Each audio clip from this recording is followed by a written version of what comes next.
evening. Good to see you. Good to be back in Latvia. Has anyone seen me do my song and dance before?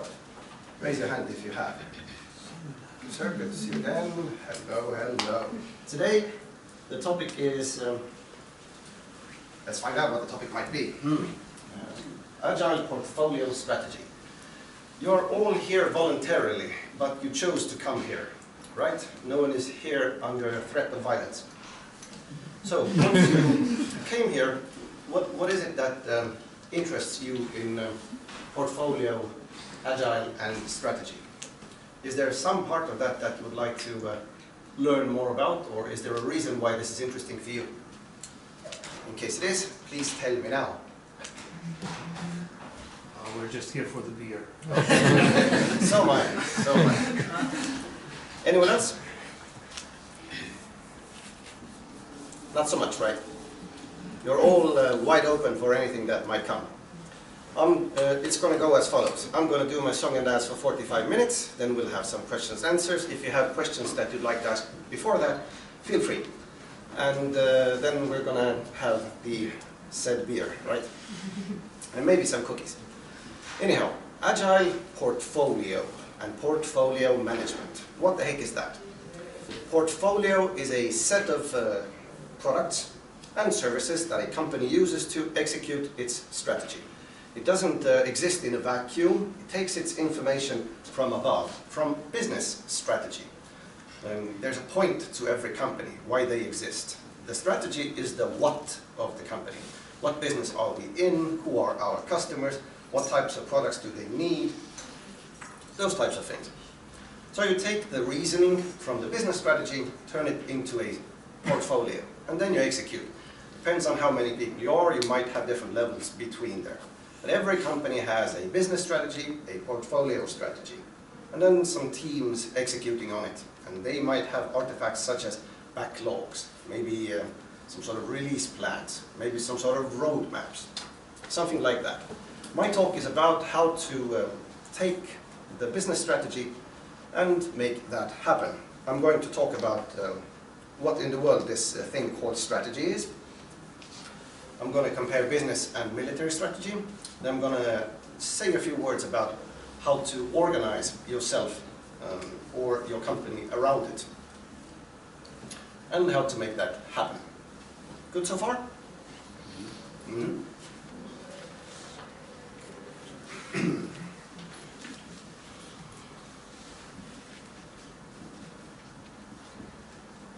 Portfolio problems are seen in companies with the following symptoms.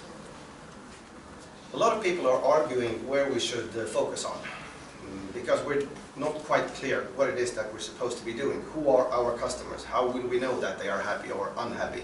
There are different level business people, they're arguing with each other. Everyone pulling the blanket to their side. No, I gotta have more resources. I gotta have more stuff. And so there's constant ongoing battles. There's a lot of screaming. It's really hard to prioritize. And the company keeps switching left, right, center, all different types of directions. And a lot of people, a lot of political games, and a lot of ways to make decisions. Here are different types of prioritization and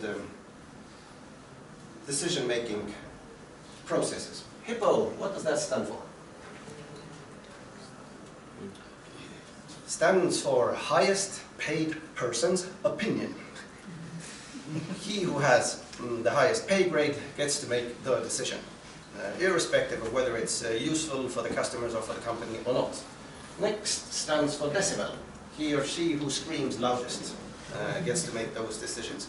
Or if not loudest, then at least in the right place. I know of a telco company in Estonia that 5 years ago, when you wanted to make something happen, you were a business person inside that telco and wanted to get something developed, your best bet was to walk up to the developers in the cafeteria and say, psst, psst, hey man, I need some functionality, man, can you do that for me? So decibels aren't only about volume, they're also about location.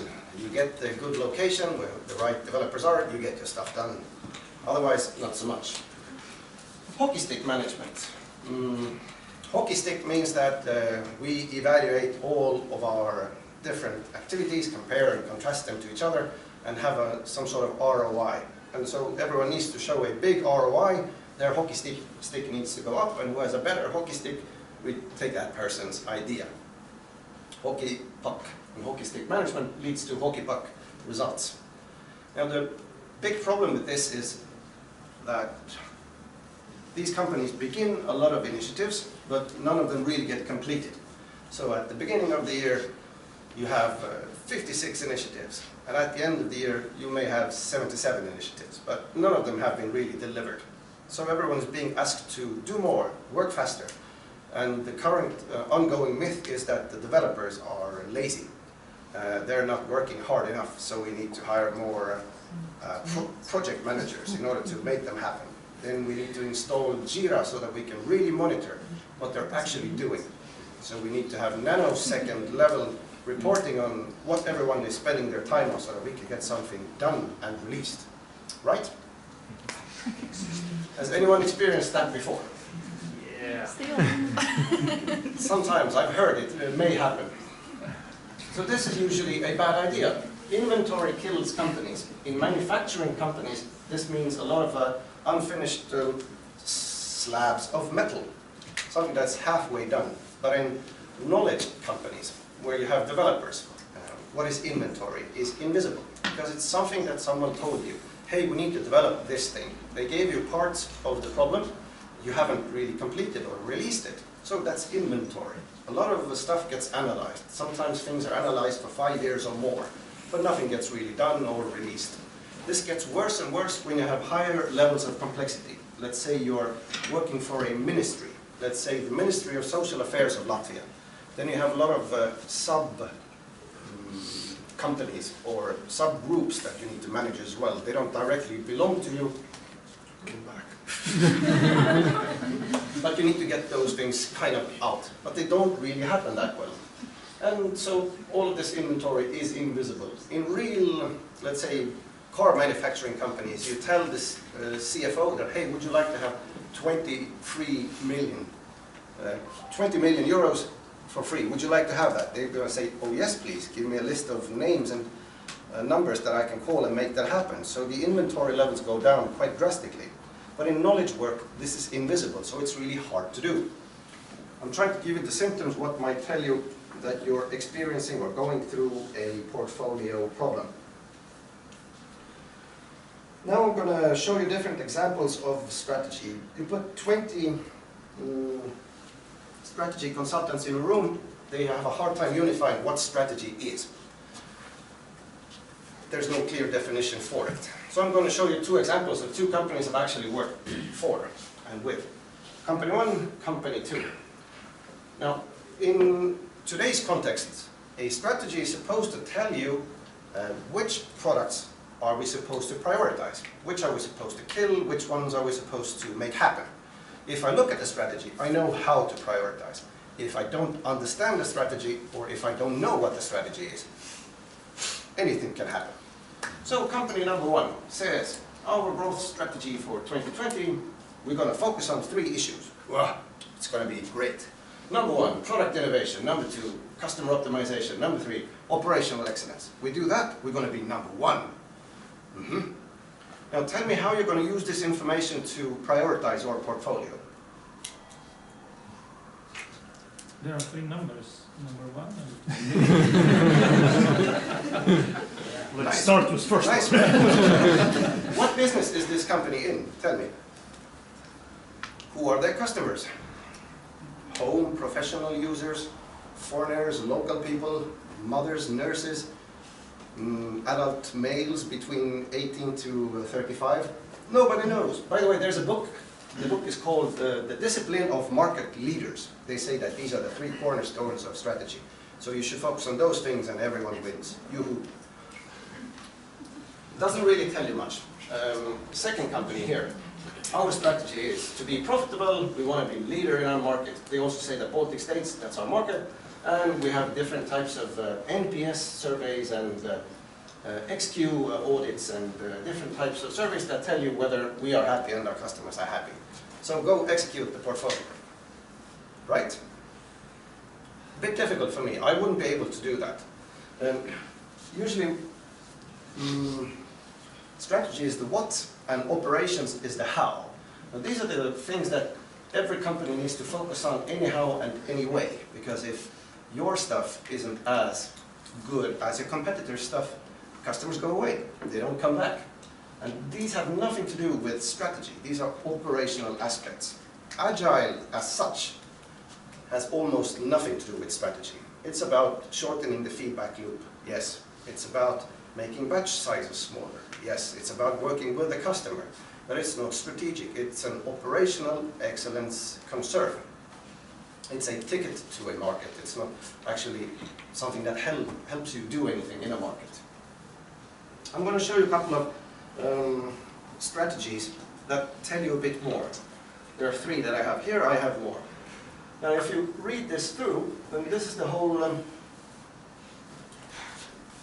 strategy of this one company. From here you're supposed to understand whose needs you're supposed to prioritize over whom else. Professional tradespeople and do-it-yourselfers in the 2 industries.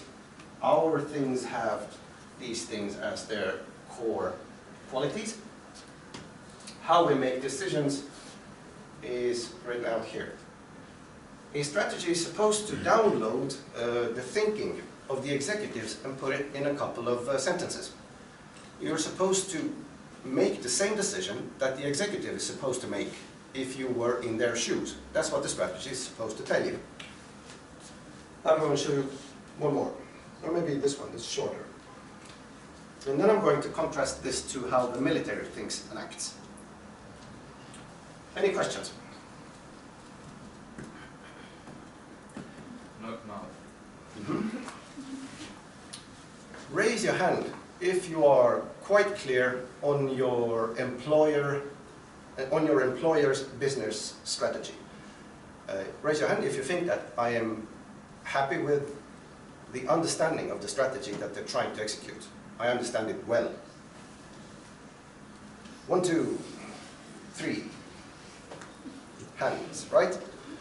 Guess, give me a random guess. What would you think the result would be if I would have your top executives here and I would ask them,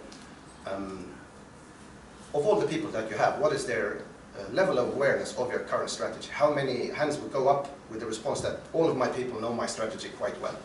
Everybody. Everybody, probably. So it's usually not a welcome message when an outsider comes in and says, hello, I've talked to some of your people, they're not quite clear. And some of them become irritated. Come on, I've been telling about this for so long already. Why aren't they answering those questions? So people learn that, okay, our way of formulating strategy is by groping. We don't quite know what the executive wants, but we sort of touch and feel in a dark room. Is it this? No, okay. Maybe this? Aha, we'll try to do more of that then. Now, in the military, how strategy is formulated. There's some sort of end goal in mind, and then that is communicated downwards in a very simple manner. The top level says the what and the why, and the level below responds to the question with its how. And that's the way it gets communicated down to the lowest level. Now, if I'm at the second level, I get to decide what the what and the why is, and the level below me will respond with the how. Very similar to agile user stories. As a mother of my child who's in school, I would like to log on to the school's e-website to check out the grades, right? So that gives me the intent already, what I'm supposed to do, instead of some sort of diagrams that tell me exactly how and what I'm supposed to execute. In the military, this is an old idea. Already in the beginning of the 19th century, the Prussians are the northern Germans, had this thing operational. Why did they make that happen? Because they got decimated is the word, maybe. Defeated is another word, by the French. And they studied that and did studies and found out that their way of organizing for war isn't really good, and they should make it different. So this lives on a few preconditions. What do you think about the world, and what do you think about your surroundings? Helps you come up with a doctrine, how to solve your problems. In the military, this is called either detailed command or mission command. And the way that you presume your world works is what you choose. If you think that your world is predictable, you tend to go for detailed command. If you think that your world is unpredictable, you tend to opt for mission command. Can everyone read the words on this chart here? Yeah. Or should I read some of it out? Now, if you think about software development processes and methodologies, does this remind you of something? Yes. What? Agile. And? Versus the non-agile, let's say, waterfallish style. Well, it's generally the result, Yeah. whether it's a predictable product or a non-predictable. Say maintenance versus. Yeah. This is, for example, war by timetable. This means that we are going to have really detailed commands from the top down, and I can intervene everywhere, make all that happen by very good planning. And the other is that we really don't know, we're going to allow for certain types of events. I've met with a financial institution CEO in the Baltic States who showed me his organization chart. He says, I have 16 functions. Out of those, 15 are centralized, and one, this is sales, is decentralized across the Baltic States. I told him that, well, I don't even want to know what business you're in, but I know what your assumptions are. You are assuming that the market doesn't move anywhere. Everything is predictable, and all the decisions need to be made at the top level. You're assuming none of your competitors are going to release anything anytime soon. The markets are not going to be different in the Baltic States, and so on. That's the way he did it. Now, mission command relies on certain items. I would say 4 here. Number 1, commander's intent. We know what the customer or the commander is trying to achieve, or what are they trying to get across. Now, if I'm inside that organization, I want to understand the intent at least 2 levels up. So, my boss and my boss's boss, or my manager and my manager's manager. What are they trying to achieve? Let's say I want to understand what is my CIO or my development manager trying to achieve, and why is he trying to achieve that within the business context. If I don't understand it, I cannot make decisions the same way they would want to. Number 2, initiative. This means that people from below are supposed to have initiative, and they're supposed to show initiative. In mission command, showing initiative and achieving bad results is rarely punished. Not showing initiative is punished. Mission orders. This means that we get to not only tell people, we don't get to tell them how they're supposed to achieve something. We're supposed to tell that here's the goal I want you to achieve, these are the criteria. Let's say user story-like format and resource allocation. Because if you have distributed decision-making across the organization, but you haven't given the people 4 types of things, you're simply kicking the problem down below. The 4 types of things are resources, competences, information, and authority. This means people at the lower levels, let's say team-level product owners, need to have the authority to make those decisions.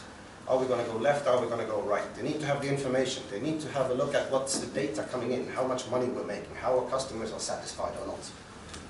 All these types of data that sometimes may be hidden. People might think that, ooh, we shouldn't show that customer data that low down because we're going into risky territory. Competence. This also means that people who are the Scrum Masters and product owners, they're supposed to have the right skills. The product owners are supposed to know how to calculate ROI. The Scrum Masters are supposed to know what are the good technical practices. How are we keeping up our constant improvement. So this is not a new idea. I wanted to simply give you more context for how strategy works outside of software development. where the consequences might be somewhat different, but I'm saying that this is standard NATO doctrine across all branches of the military. Let's say there are just 3 branches of the military: the Army, the Navy, the Air Force. This mission command wasn't always around. It used to be detailed command in the times of Napoleon and others. In which branch of the military is mission command most easily accepted? And why? That's my question to you. Someone said Navy. Other guesses? Air Force. Air Force. Sorry? From Napoleon's times? Any guesses? Yeah, we're about to... Napoleon's Air Force, that's where the Waldburg thing comes from. People on brooms. Napoleon's Air Force. Ladies and gentlemen with bad Secret boots. Service is all kind of illegal action. Oh, you mean special operations? Yeah. Okay. Others? I'm going to say Navy, and there's a historical reason for it. What is it? Communication. Communication. That's correct. In medieval times, you had pitched battles, people you could see, and you had the illusion of micromanagement control, at least. Even if you didn't have it, you had the illusion that you could achieve it if you had really great whip, people with whips punching this and that. So that might happen, but with the Navy it doesn't really work. The sailing trip takes you 2 weeks and 2 weeks back. So what are they going to do? You're going to give them a bit of the orders and exactly do just this, but maybe the enemy does something different. What are they going to do? Sail back? No, it's not going to work. So they've always had this idea that, yes sir? But Navy has a flag size. So, so to communicate with each other, Yes. it's much faster than to sail forward and sail back and so on and so forth. We're talking at the tactical level now. That is correct. Let's say you have a whole armada over there. But what if the armada needs to take commands from the king? They still would need to go back. The thing about with signaling, always, that tends to be a decisive factor in many naval battles, because the signaling doesn't really work as well as we would want to, due to bad weather and miscommunication. So there's less of a probability of illusion of micromanagement control that there would be in the army.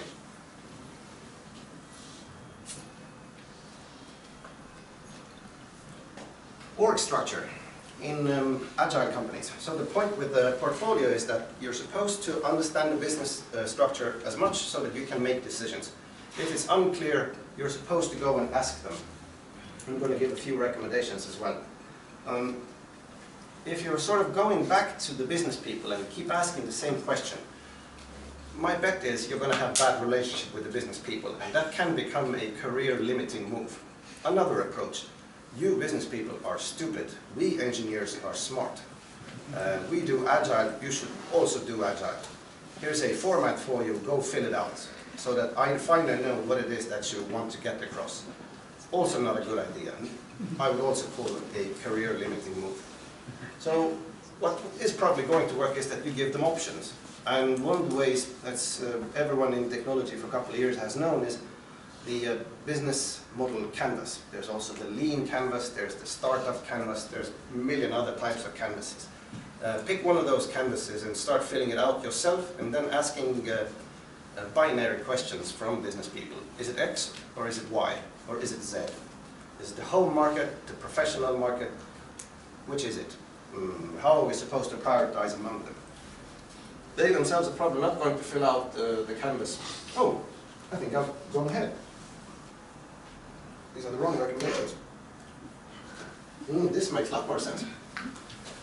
So pick any of the canvases and fill it out yourself and ask different people. What you may consider, if you're deep down in the organization, then the mid-level business people are going to have different types of answers to the top-level business people. This may also expose that, let's say you're working for a service company here in Latvia and you have 4 owners. They might have different types of agendas. Can't help you there. But getting people at least somehow unified on what strategy is and how we should express it in order to prioritize among products might be a good first step. Steve Blank is the teacher of Eric Ries. Steve Blank wrote 4 Steps to the Epiphany and a fantastic book called Startup Owner's Manual. Eric Ries, the founder of the Lean Startup movement. I saw a well-read book, a table there in the front. There's also free videos, lots of good stuff out there on the web that any engineer can go and figure out for themselves quite quickly.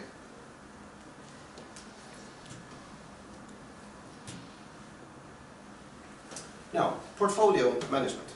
I'm a consultant, day in, day out. Consulting is one of the things I do in order to help companies improve their performance. Context is king. There is no one royal road how to prioritize and how to manage those portfolios. Portfolio management is a really tough pickle or problem to solve. Why? Why do portfolio management meetings get into shouting matches? Tell me. Depends on the context. Let's say it's just one company, and in that company, everyone cannot agree which products we should prioritize, which not. My point is, those meetings are hard. Your experience may vary. I'm simply postulating. And in my experience, it's been hard. Why has it been hard? Multiple reasons, like stakeholder interests, personal interests. Well, I'm going to retire and I'll just leave me alone. Okay, people have different interests and different... Yeah, they could be motivated by silos. Your silo achieves something, you get a bonus. Your silo achieves something, you get a bonus, for example. Portfolio management is a zero-sum game. Someone is going to lose, that's for sure. And if your compensation system, well, the comp system is one of the 5 critical areas of implementing any strategy. If your comp system doesn't allow for it, you're going to have a bad day. Some people are going to lose, and they're trying to sneak in all different ways of not making themselves lose. So I said that hockey stick management is a bad idea. So what might be a better idea? You know, there are many, if you Google on the web, you're going to find many, many different formulas how to take those different types of initiatives and compare and contrast. I'm just going to give you a couple of questions, qualitative and quantitative. Just to ask, we're comparing project X to project Y. Which is it that we should do first? Which is it that we're supposed to not do at all? A sign of a bad strategy is that it's simply a wish list with a budget. It doesn't say no to anything. But a strategy is supposed to say no to certain things at least, so that you know that we're not going to do that. Well, not at least before those things are done, and it's probably never going to happen. But here are some of the questions that you may ask yourself. And now, depending on the context in different companies, it's very different. But I would say that coming up with your own way of calculating them is a good idea. Here are a couple that I've mentioned. Risk reduction. For example, depending on, some companies already have existing products out in the market, and they're simply fine-tuning. Let's take Spotify, for example. I saw that guy speak a couple of weeks ago. And they don't have a lot of product development experience from the part where they're simply looking for a working product. The guy presented his project, which was Spotify running, so that your phone detects when your foot hits the ground, and so it matches the tempo of your running to the song. But they don't have a lot of experience in coming up with new ideas. They have a lot of experience about A/B testing and tweaking. But the biggest risk is simply developing something that no one needs and no one wants. So there's a different breed of cat. So they are, in that phase, a lot about risk reduction. This might be technical risk, it might be social risk, it might be user risk. Whoever knows. What does COD stand for? Call of Duty. Call of Duty, correct. Yes, sir. What else? Cash on delivery. Anything else? Cost of delay. Cost of delay being the one common economic framework that everyone can use.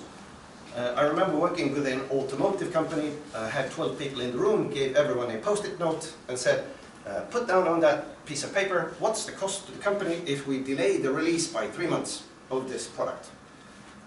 I got the results back, and the results varied by 20 times. One guy said 3,600 euros, and the CFO said 20 times that. And other results were in between. Now imagine if those people are going to use the same criteria to make their decisions. Probably not, right? So, context being king, some companies are able to evaluate what their cost of delay is. What is the graph and what's the nature of the cost of delay? Not only what is the amount of cost of delay. Now looking at the context, some companies are there, others need to start getting there. Now ROI might mean return on investment. Now this might be customer satisfaction, this might be monetary, this might be wherever it is. However, I would recommend that for a successful prioritization meeting, you would need to have a common framework. Or at least then be aware that our way of making decisions is by decibels, political alliances, and what else was there? He who is paid most gets to decide. If you make that visible, then some parties may adjust. In that telco that I told you about, they made a common pipeline. These are the initiatives that we have. They had a lot of surprises. Said, where'd this come from? Where'd that come from? Who's the father of this project? No one knows. Somehow we're still doing it. Let's kill it now. But they made this framework that said that we're not going to allow more, and there's this one entity of people who are going to decide which gets in there. What happened, none of the developers got the visits at the cafeteria anymore.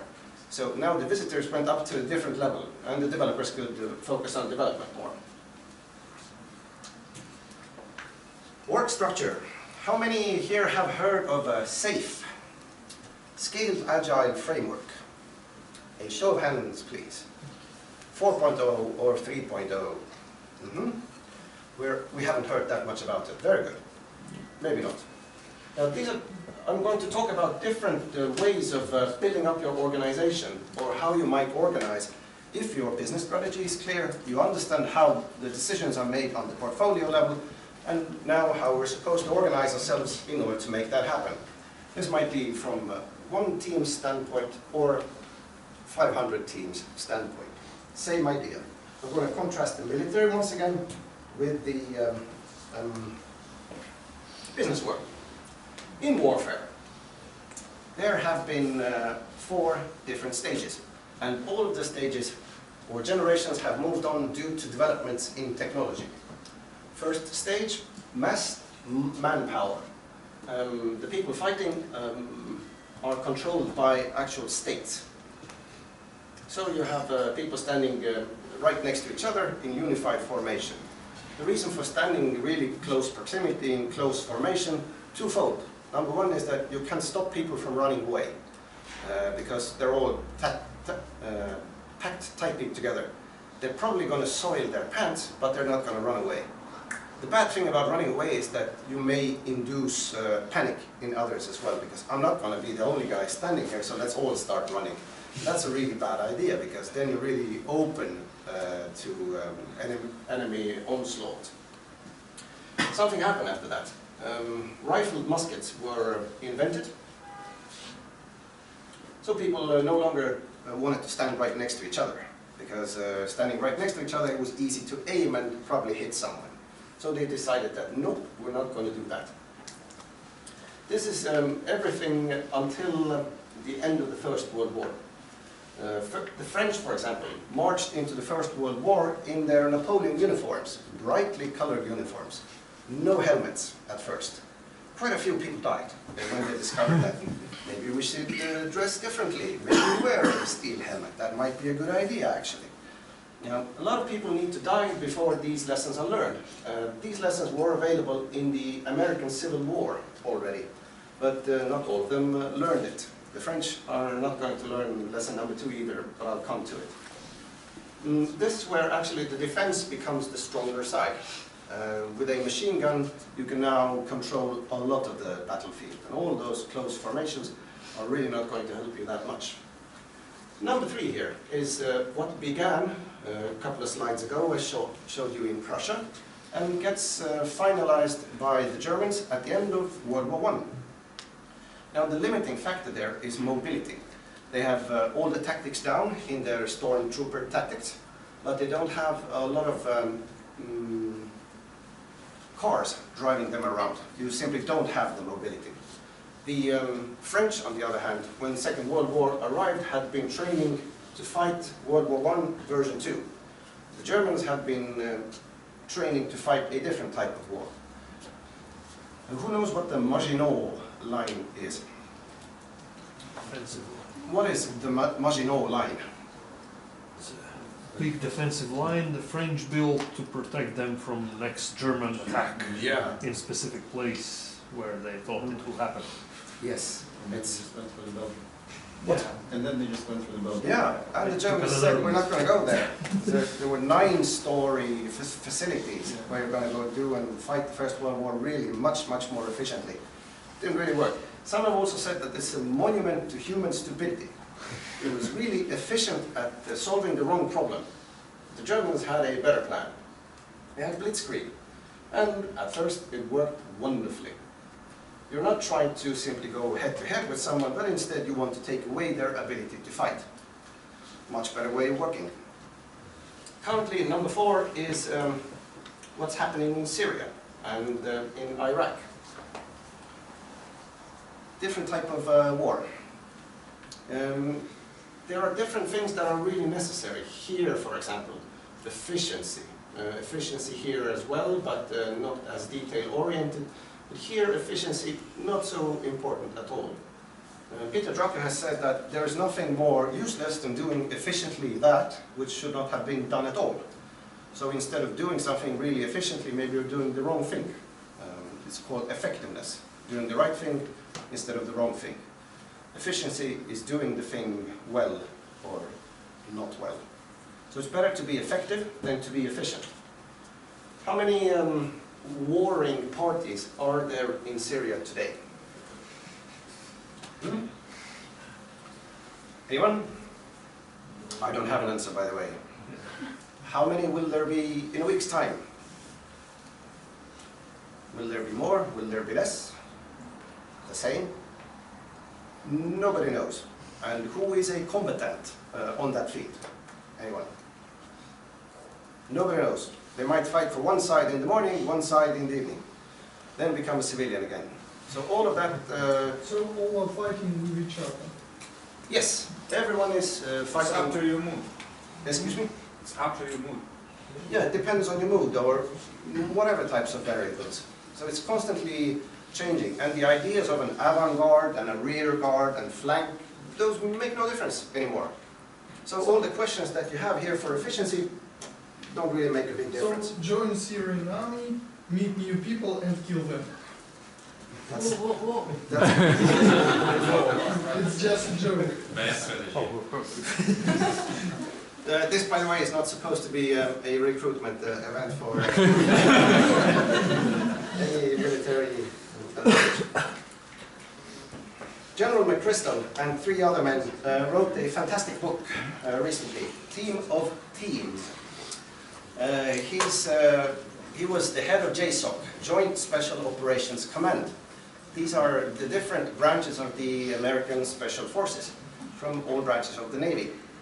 And they're all in Iraq fighting Al-Qaeda and other insurgents. At first they thought it's all about counterinsurgency doctrine. So this means that we're really supposed to be efficient. We're supposed to shoot really straight, win a local battle here, win a local battle there. As long as we win more battles, we're probably going to be victorious. And we want to be really, really efficient. So therefore, it was organized like this, for efficiency. This is Taylorism 101. But they were facing an enemy who was organized like a network. This means, here, for example, take out this person here. They might not work that well anymore. One here. A network is built for adaptability. You take one node out, it's probably going to be resilient. It's built for a different idea. This was made possible due to different historical reasons. They suddenly had YouTube. This means Web 2.0. Anyone can shoot a video and upload for propaganda purposes quite quickly. Second, they had instantaneous cheap communication. Good Nokia phones. Wasn't available previously. Previously it was all about efficiency, and the special forces are great at that. You take a group of men, send them anywhere, they're probably going to be victorious in that place and come back. At first they were able to conduct one raid every 2 nights, but after becoming better and more networked instead, they were able to conduct 10 raids a night. This could also be organized or characterized a lot like the scrum of scrums. They had different types of teams, and everyone across the JSOC community on the same video call in the morning. They had different types of people working on the same type of problem. So analysts and people with kinetic operations, they were all working with the same info. So you would gather intel from one raid, use that for another raid immediately. Previously that was all meant that let's shoot it upwards, let's shoot it downwards. Now why is this important to you as people working in Agile? Is the aforementioned SAFe 4.0 gives you a good picture of what a hierarchy may look like. The downside of that is that you think that all of my problems will be solved by my technical lead, scrum master, call it whatever. It's not my problem if you build in a hierarchy. Now it's also easy for me to say that, hey, forget about all those hierarchies. You say, no, I can't do that. I work for a Swedish bank, we have hierarchies there, they're going to stay there, they're not going to go anywhere. So it's a bit, comme ci, comme ça. But the point here is that trying to understand what your organization is built for and how to organize around making the thing happen is really, really important. So if we have a Scrum team 1, 2, 3, 4, 5, 6, and they only communicate across each other vertically here, then their decisions are going to be really slow, and their evolution is also going to be really cumbersome. But instead, I would recommend a networked structure. So this means that the company is made up of small networks of individuals who share information. The best way to share information in any company is how? Talking. There's a special method. What's that called? Rumors. You shouldn't really avoid rumors. Rumors are good, people. Rumors are nice. This is the SAFe framework. Different teams here at the team level. Some companies are big enough to have a program level. And up there, we have the portfolio level. We take the business strategy and figure out what works and how we make it down here. This looks exactly like the aforementioned efficiency paradigm. Is this necessary? Is this not necessary? I don't know. They mention a couple of good books here. If you're able to read them, I congratulate you. I recommend them warmly. Whoever reads one of those books, I'll tell you later, I'll come and give you a warm handshake. You're a really hardcore person in that case. But this, now I'm going to end. This mirrors exactly what we have in the business world. How we build our org charts. This is the, what is this? Has anyone seen this slide before? World's first org chart from 1855. The company is, let me be absolutely correct, New York and Erie Railroad. They were competing in an era with massive data onslaught. They had big data because someone had invented something called the telegraph. So now they had big data and massive complexity. And people were dying of accidents on railroads. So a really smart gentleman built up the world's first org chart. What you see is it's built not like a pyramid, but the other way around. So the people down here are enabling what happens up there. Good start. The person also had reports come in and day out. Hourly reports, daily reports, and monthly reports. A lot of reporting going on. But then this guy came along. Frederick Winslow Taylor, a high-born man, became an engineer instead. Didn't want to become an aristocrat or an academic. And his whole idea, scientific management, is that there's a group of people called the managers. They do all the thinking, and then we really, really standardize down to the line and tell the people what to do and how to do it. And this guy is so much in our DNA that you cannot simply imagine. He came up with a lot of good ideas and came up with what turns out are really not so good ideas. For example, that people are interchangeable doesn't really matter. Give them a manual, they will do dunk, dunk, dunk, dunk, dunk. They are like donkeys, give them carrots from the front or a stick from another direction. So this is very important for you to understand where this comes from. A few theories and what is important and what to focus on. Now, efficiency was really a big thing in the beginning of the Industrial Revolution and a bit after that. But once everyone is efficient, you need to find other ways of working better. It's not really going to help you. A few ideas for you to familiarize yourself with. In case anyone feels like they don't have enough slides in their mailbox, give me your email address. I will spam you with slides. You can read them back and forth. So I'm going to end with a couple of recommendations. Not even all of them. First one, limit WIP. WIP stands for work in progress. Understand at the high level of the company how much stuff are we able to get done. Don't take in more stuff. It's like jamming papers into a printer that cannot take any more stuff. You're simply going to kill the company in the way that they're not going to be able to release anything. Variation and efficiency. In manufacturing, variation is bad. Like a sheep, a flock of sheep yelling, bad. Because you can standardize your input, your logic, you're going to have better output. In product development, variation is your friend. You don't want to fight variation. You want to fight the output or the outcomes of variation.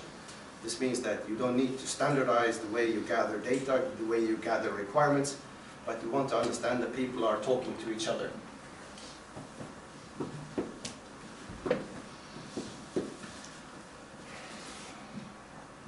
The others I'll go into in case you have questions. Does anyone have any questions? If so, not all at once. One at a time, please. Yes, sir. So you mentioned there was this picture of the hierarchy and the network, and yes. You mentioned that basically the second one is one of the means to achieve. Second one is rumors, right? I'm going to tell you that the best way to spread information in any company is rumors. Well, that's true. That's true. But how does that help in kind of having this not the efficiency but the effectiveness? So how do you see that as a means? How can the rumor thing work for you? Yeah. In what way? Yeah. Right? Yeah. Okay. Just elaborate on that. Thank you. Thank you very much. If I understand from what the company strategy is, I understand what we're supposed to achieve and why we're supposed to achieve it, then certain rumors, it's human nature, it's always going to circulate. You cannot tell to a level down that, oh, we need to have more internal communication, send more memos. No one's ever going to read them. So understand what the rumor mill is like and how to use it to your advantage. This means spreading the right type of rumors. This means creating the right format for the rumors. For example, you have a community of practice of Scrum Masters, you have a community of practice of Flash developers, community of practice of product owners, or any type of specialty. They have their own guild where they develop their own skills and where they can spread those rumors. But instead of fighting it, you're supposed to sort of work with it, understand what the rumor mill is saying and how you can influence it.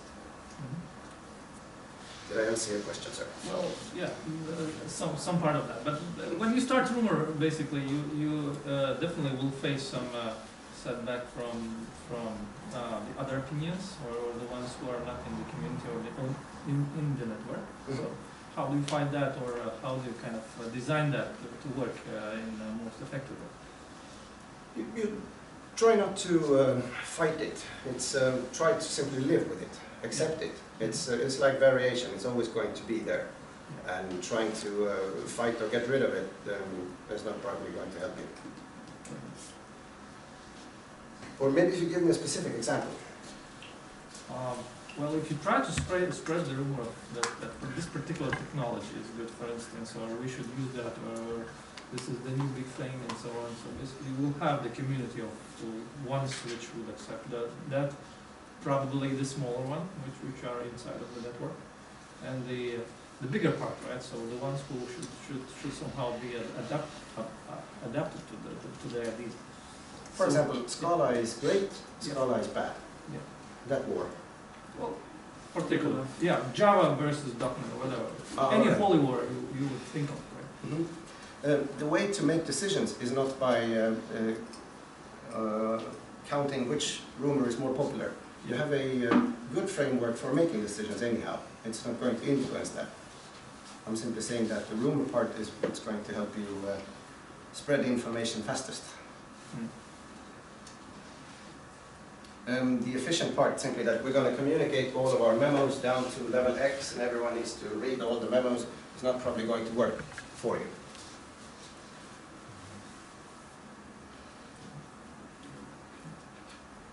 Anyone else? A question about this thing you started with about strategies, and at least in my experience, I agree totally that typically they are bad because they are overly vague. We're going to be, best. We're going to be fastest, most friendly. But I don't. The question is why? Why are they typically so bad? I mean, those people on top, they are not necessarily stupid. I think. But they always, and I know many of them smart people, but ask them what's our strategy, and they can't force themselves to to go into specifics. They always flow up with this vague. We should be market leaders and we should be best customer experience. Why is that? I would say it's human nature. I have no other good explanation for it. The Dilbert definition of a mission statement is 3 points. It's that long and awkward sentence which clearly demonstrates management's inability to think clearly. Yeah. I think Tim Minchin had a song called Mission Statement. All these kinds of statements are combined. Yeah. I'm not also saying that every company needs to have a strategy. No, it's fine. You're at the right place at the right time with the right idea. Everything is good.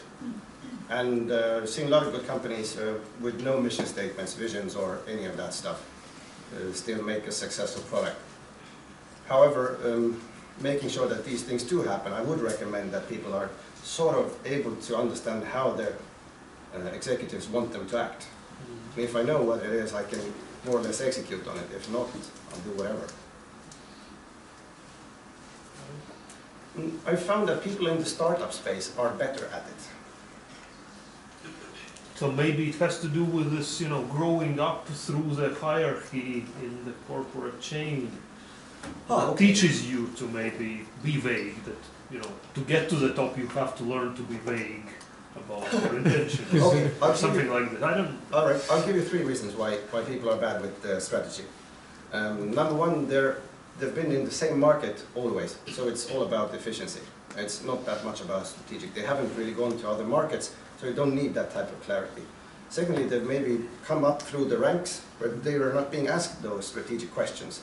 They simply do more of this and do it faster, right? It doesn't really involve a lot of strategic thinking.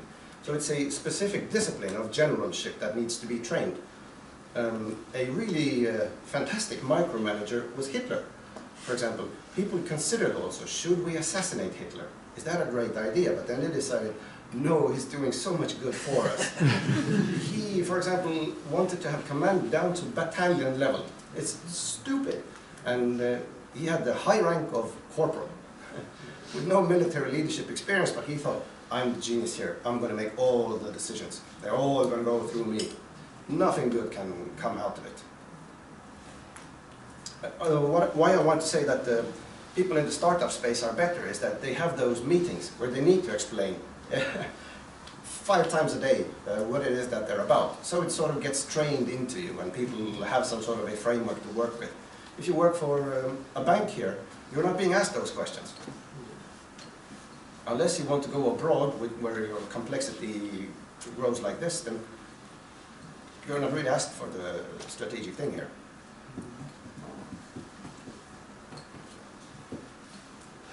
Yes, sir. If we're talking about the network organization, what goes for the responsibility in this case for specific deliverables? Well, in some small project, for example, or some small deliveries is kind of more or less understandable. But if we're talking about some kind of major internal project which involve, for example, every single team in the organization where nobody is directly interested in the success of the project, who is supposed to be responsible and how such things should be handled in the network organization? Okay, let me paraphrase if I understand the question correctly. How should you handle a project where no one cares about it, and how should we make someone responsible for it? Well, more or less. Well, it's kind of a problem in almost every single big organization where, for example, legacy migrations are supposed to be handled, and well, in short run, this migration doesn't give any business benefits. It requires immense amount of investment, and in a short run doesn't give any, well, any benefits, as I said. But this is something that needs to be done, and unless it's possible to persuade the CEOs that this is needed, and even if it's possible to persuade about that, it is still for quite a lot of parties not clear why it is supposed to be handled and how this is supposed to be handled. So you're saying that you have a non-functional requirement that needs to get done from a technical point of view, but it's hard to convince others that it needs to get done. Yeah. You have a foundation of a house that needs to be reinforced, but Yeah. no one wants to do it. They want more floors of the house. Yeah. Oh, okay. And how it would work in a situation like this, Yeah. or in any case? Well, in the specific. Oh, all right. First of all, if you have a project that no one cares about, don't do it. Kill it as soon as possible. This might be some sort of ego project for someone, that I really need to do it, or the CEO is fallen in love with that project and this is going to be my legacy. Kill it as fast as possible. These are the qualitative questions. Should we do this at all? Now, if we're talking about non-functional requests, these should be understandable from a strategic point of view. The strategy says who are our customers, what is our market. And probably from that you can derive what type of platform is this supposed to support. Is it going to be 10,000 simultaneous users? Is it now going up to 500,000 simultaneous? And you can get those things from it. That's what the strategy is supposed to tell you, is that where we're supposed to be headed, how we're about to make decisions. Let's say it doesn't. Then I would also say that those non-functional requirements are not prioritized by the business people. They don't know what the consequences are. You ask business people only for things that they know what the consequences are. You don't present them with certain options. It's like giving a child an option. Would you like to have candy today? Would you like to have mashed potatoes? It's going to be candy every day and all day. But as a responsible adult, you're probably going to say to them, how much of this mashed potato would you like to have? Because otherwise you may sub-optimize the company again, and you're the one going to be blamed for the database not really supporting this whole business. Did I answer your question? You did answer the question. I'm not sure that it was kind of my question. I'm not sure how to formulate it properly. Oh, don't worry, I do this all the time. I have very good answers, but not to the same question. In those cases, I'm going to blame you. So my answer was wonderful, right? Wasn't the question that you asked, but really good answer. I'm going to write that down. So anyone who gets those feedback sheets, you're going to write excellent answers. Remove the part that not to the questions we asked, but the answers were great. Hanno, Yes. let's finish on this brilliant answer. Mm-hmm. Thank you very much.